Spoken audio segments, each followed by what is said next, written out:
Welcome to Pints and Politics. I'm your host, Dan Parsons. Hey, for 46 episodes, we have talked to the community leaders, state leaders, people who are important in our community, who are the thought leaders and really drive not only the economic engines of this state, but the political and sometimes community betterment here in Nebraska and Lincoln. And today is no exception. I am thrilled to welcome back to Lincoln my friend Jason Ball, who is the very newly minted president of the Lincoln Chamber of Commerce. That's right. Thank you so much, Dan. It's an honor to be here. Yeah. We'll talk about your past and what you have planned for the future. But let me just give our guests a short introduction. And first of all, we should say, replacing Wendy Birdsall. Wendy's been a great friend of Pints and Politics and everybody in the community. And so I'm just thrilled that you're here. It's an honor to follow in her footsteps. I cannot replace her, but I can only try to do her legacy justice. You bet.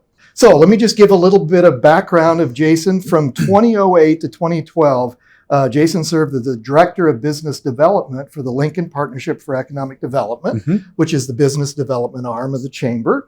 And then you left us. You ran off to Hutchinson, Kansas, and led their Chamber of Commerce. And then you were the president and CEO of the Sioux Falls Chamber of Commerce in South Dakota. And then for the past 2 years, you've been the chamber exec in Round Rock, Texas, which is basically a suburb of Austin. That's correct. And what a great experience. And so is that just short of 10 years that you've been gone? Is it that long? Just shy of that, about 9 years to the day. And it's, when we rolled out of Lincoln, we were never dissatisfied being here. We love the city. We love the size. We love the environment, the culture here. It was a great fit, but my wife and I decided that we needed to move for seeking some growth and opportunity. And when we left, I never would have dreamed that someday I'd get to return and get to do this work with so many team members and colleagues that I got to work with when I was here before. And so it's just an honor to get to come back and do this here again. Well, it's a great fit and a great hire. So I didn't know this till I was reminded of your bio. I grew up out in Western Nebraska in Sydney. Yes, sir. So I graduated from high school in Ogallala. So I headed out there once in a while. So graduated from Sydney, grew up in Sydney, graduated from Nebraska Wesleyan, got your master's in business administration from UNL, a certified economic developer, and is also a graduate of the U.S. Chambers Institute for Organizational Management. I know those are vigorous programs. Yes. And the University of Oklahoma's Economic Development Program. Yeah. Wow, that's a tremendous resume for you to have those experiences in those other communities and now be back in Lincoln. We're so fortunate to have you. Well, thank you. That's very kind. And I think that background that you went through with all the alphabet soup is a testament to even Jason Ball can be saved by ongoing education and training. And that's why I'm such a fan of making sure those pathways and opportunities are available both for our team and for the whole workforce of our community. Cool. Very cool. Well, Jason, as you know, when I begged you, did I beg you? You did not I asked you. It was so great because you instantly said, yes, I want to come on the program. Yeah. But as you may know, we do drink on the show. Happily. We do. And as I tell our viewers and listeners, I think politics, the only way we really should be engaging in politics and having discussions is over a wonderful Nebraska craft beer. That's what we do. And you've poured yours. I'm going to pour mine. I've got a head start. Yeah. So we are drinking from our friends at Zipline, our dear friends at Zipline. They've been a good friend, a great partner for Pints and Politics, and they've done great things in the city. So this is their German Kölsch, and it's just an easy, refreshing, crisp beer. And I always call this, I didn't come up with the term, one of our guests did, it's a great lawnmower beer. Nice. So think of this when you're mowing the lawn later this summer. I can't wait till I have that opportunity. Have it in the fridge. And so anyway, it's a great, easy drinking beer. And cheers, Prost. my friend. Yes. See, can't you taste that after you've been out sweating in the lawn? And that is a summertime beer. It is a great beer. So, as always, we'll put the notes in the website and other places so you can learn about the Zipline beer. And so let's talk about some of the things that you want to accomplish. And by the way, this is March. You just came on just the end of January. You're just reminding yourself where the bathroom is. Well, you haven't been in the new office. I haven't. I've had to find it from scratch, just like anyone new with the team. And I'm this is my 9th week as we're recording this today. Okay. And have in that first 8 weeks taken over 200 individual sit-down meetings and small group sit-down meetings to connect and reconnect with decision makers and influencers here, and done my very best to ask lots of questions and then be quiet and learn what they're thinking about for Lincoln's future as well. Yeah. So it's been a very, very productive time. It's been an exciting time. It's a period of lots of new ideas about where are we going to go? How does Lincoln want to define itself in the future? And then what, of course, is the Chamber's role with that, along with our other partnership institutions. Because a lot of changes in the 9 years that you've been gone. Yeah. This space wasn't here. We're at Fuse Coworking.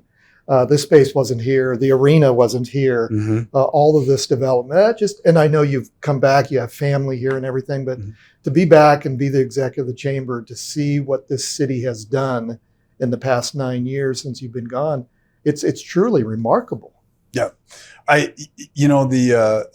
Lincoln has I'll call it a pedigree or a culture here that really began in 2005 when Wendy came on to the Chamber, assembled her team, had Angelo Sangelo come and do the scorecard, you'll remember. And they had some observations. Some of them were a little bit tough to learn about in terms of how we benchmark ourselves to other communities. And I got to be, low on the totem pole and see from that perspective how the community rallied around some big ideas. Yeah. And I've often told Wendy, I said, you spoiled me without me knowing it, because I had an N of 1 in terms of how did chamber work? How do chambers work? What can they accomplish? And then I have gone to many other great communities full of wonderful people and happy to have served there, and then been exposed through my networks to other organizations and how they're organized and what they do. And I will tell you, this chamber punches above its weight in terms of what the business community is able to do to shape the future of Lincoln through our chamber and again, through other partnership institutions. That probably more than anything else is why I wanted to come back to this organization to do this work, is because we're not going to sit on our laurels and just get pushed wherever the wind blows us. We're going to harness those winds and use that to direct our own outcomes in this world. And that's how you have to do it right now in this competitive environment. Yeah, it is competitive. I didn't think about this till just now. What some of the things that you learned in some of the other stops in some of those other communities, are there any similarities? I mean, what did you gain from those experiences that will now help you lead the Lincoln Chamber? That's a really broad question, but it's similarities in communities, because those are very diverse communities. It seems like, anyway. They are, yeah. And so I think the number one thing that comes to mind as you ask that question is it is so important for the business community to have a unified voice. Yeah, and that doesn't automatically happen. No, and it doesn't happen by accident. Yeah. It takes intentionality. It takes hard work. It takes a lot of, quite frankly, difficult discussions over many of these and cups of coffee to figure out what's going to work and how do we unify around a set of priorities, a shared vision to bring things together. And just for example, I've seen colleagues that ran organizations that were not unified in terms of they had a economic development shop that was separate, or a visitor industry that wasn't included in the general business community. And I think that probably is the most powerful thing about the Lincoln Chamber's approach is we are truly a visitor economy, economic development program, and chamber proper, and that's where our policy engagement lives, to make sure that we are one holistic economic vitality organization that has many different programs. In many ways, we touch different areas of this economy to help spur great things to happen and grow. Is that a unique model in the country of having all of those entities under one roof? It's not unique, but it takes constant rebalancing. Mm-hmm. And it is very common for you to find organizations where often it'll be due to personalities. People will want to split sections of that program off. And I always think that is just a mistake. Yeah. Because you are diluting what you're able to accomplish. And each of those, two new agencies, they both have to go out and get their back end services, their front end services. They're Right. not able to share the power of shared marketing, for example, or speak with a truly unified voice amongst the business community. It hurts them in the long run. And often I find it's separated for, again, personality conflicts or money disagreements. Yeah. And that's a failure of compromise and unified leadership. And leadership. Yeah. I think that's the key. I know historically the Lincoln Chamber has been able to, again, even outside of your building, you've been very successful through the years. And again, I know you experienced this when you were here 9 years ago. The ability to work with the state chamber, the local community, the local governmental entities, Mm-hmm. and that advocacy work to be able to impact policy not only on the local level but the state level and the federal level. Yeah. So what are some of the things that you see on the horizon that you're either working on currently in the advocacy and public policy and state, local, federal, whatever kind of the hot button issues that you're working on? Yeah, I think it really boils down to two things at this moment that we're having this conversation. It's competitiveness and workforce. Yeah. Right? Yeah. So everything that we do, we have to remain competitive as a place for businesses to come or people to come. And I just want to note, you mentioned the state chamber. I think folks would maybe be surprised to the degree which the Lincoln, Omaha, and state chambers work together. Again, back to my unified business voice, to accomplish big things. And so we're all of us very, very involved in the conversations happening at the State House right now in terms of bringing personal income tax and corporate income tax down. Mm-hmm. Again, competitiveness and workforce. State property tax is going to be part of that. We're very proud of the work that our organizations, along with so many others, have done on making a constitutional amendment for airports in the state of Nebraska to turn around and do basically revenue guarantees to bring more air service and airlines here, something Lincoln's obviously very concerned about right now.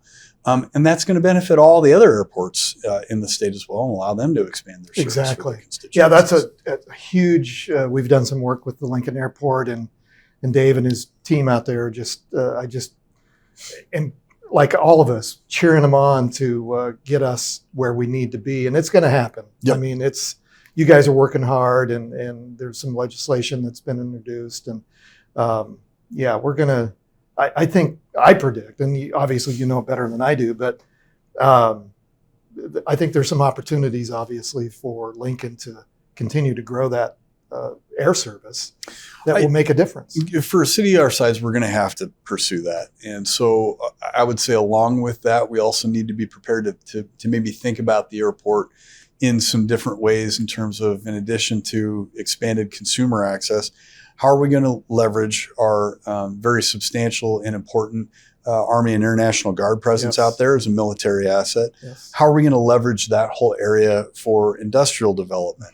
And how can we grow that as a business asset? And then is there part of the future out there that includes more logistics or bimodal or multimodal logistics center activity? Yeah. Now, none of what I just said is new. Everything that I have just said are things that I promise the airport leadership has also been thinking about and considered in the past, as well as the chamber. So I don't mean to say that isn't happening, but I really do think we need to double down on that flexibility when it comes to the future of the airport to achieve its fullest potential, because Lincoln's just in a weird environment as a smaller community with a smaller airport and so close to an Omaha airport, which will always be an important part of our transportation ecosystem here too, to the great benefit of Lincoln. Sure, absolutely. I know that there may be, I don't know if it's misconceptions, but just a thinking from the business community or from the community at large that any chamber of commerce must just worry about the big business and who's the next big fish we can pull in. And obviously that is so important to your mission and overall objectives. But you also have, I assume, a majority of small businesses that are chamber, like Parsons Public Relations. We're real small. We're, a handful of employees. And so tell us about your vision for the small business community here in Lincoln. So if I can take one step backwards on that too, I got my start in the chamber industry really just after I had been the Small Business Development Center director here in Lincoln. Yeah. And functionally that office, at least in my time, was very focused on helping people that wanted to do spray-on truck bed liners or start their small consulting agency. Help them get predominantly SBA loans. And through that experience, and that was a lot of sitting and listening to people coming in and saying, I have this idea. You learn real quick, they're not trying to create a job. They're not necessarily building a revenue model, and they don't want to come in and create the next, McDonald's corporate experience. Mm-hmm. They're building a dream for themselves and for their families. They're trying to get to that next step, and they've really latched onto something that they're passionate about. So entrepreneurs and small business owners are very important people. They're special people. They mean so much to every economy, particularly Lincoln's. And coming here and working in the other cities I did, I'll walk into a small business and they'll say, well, we know you're just focused on big business. I'll walk into a big business and they'll say, we know you're just focused on small business. Interesting. No, any organization that I'm going to be involved with, we're relevant to all business. And that starts with policy, but that means so much more in terms of, what we're trying to do here right now. We've launched, and this was an idea balloon that I threw out to the staff just after I got, announced to be stepping in. I love it, Jason. Yeah. Don't waste any time. Let's get the ideas rolling. That's right. Good. Yeah. That's good. Shot this out there. I didn't know they were going to act on it right away, but they didn't make me say it twice either. So thank you, team. Yeah. We jumped right out and have established a small business advisory council. Advisory directly to me, because because I want to know what is on small businesses' mind. What are the forces that they're concerned about? How are they able to react to all the challenges that they have? And what's the chamber's role in helping alleviate that? Not all of that's policy. Some of it's other support programs.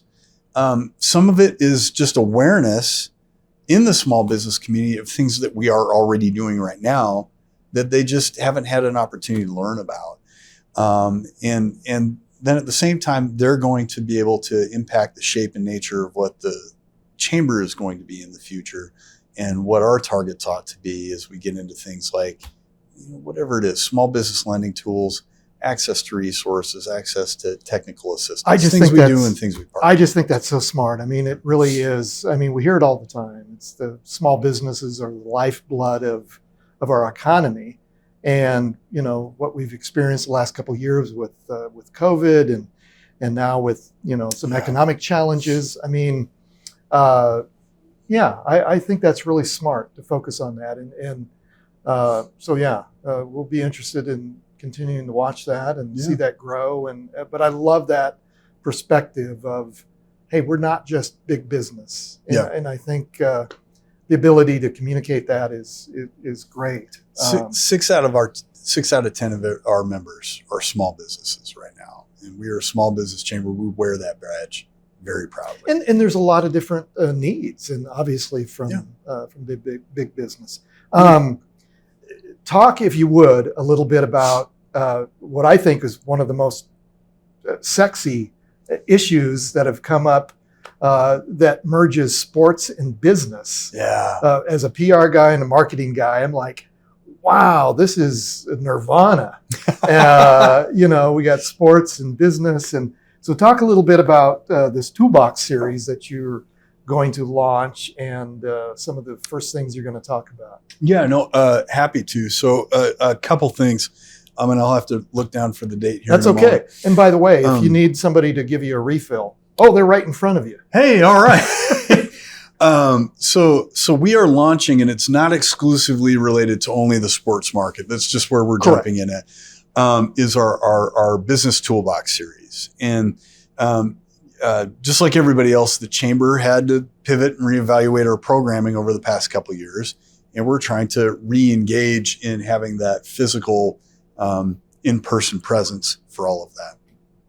We're doing some of that for our business toolbox series, and businesses of any size, small businesses in particular, because they're sometimes they have trouble just finding out or accessing resources, right? And that's where we are happy to step in.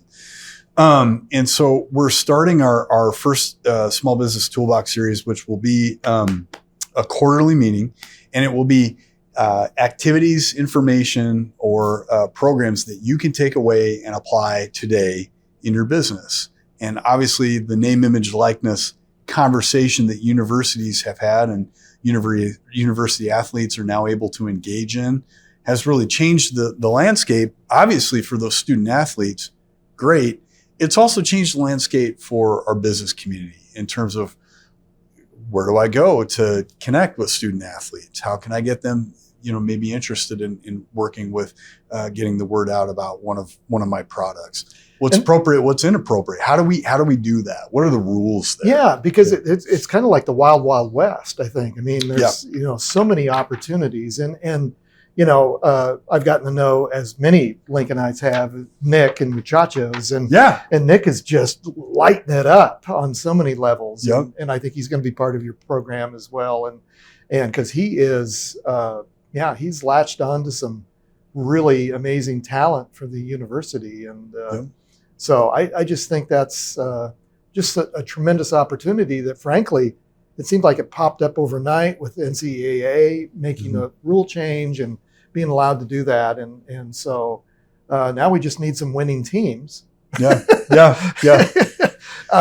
help that along. What are you talking about? We have the best volleyball team in the nation. That's exactly right. Yes, exactly right. And we're also, Lincoln is uniquely positioned. And I'm just finding this out on the back end as I've come back, as one of the meccas for companies that specialize nationwide in helping student athletes find out about these opportunities and connect with businesses to do that. So our first business toolbox series, Wednesday, March 23rd, 11:30 to 1, I believe. And I just want to read this real quick. That's so Jonathan Bateman from UNL Compliance, helping us understand the rules.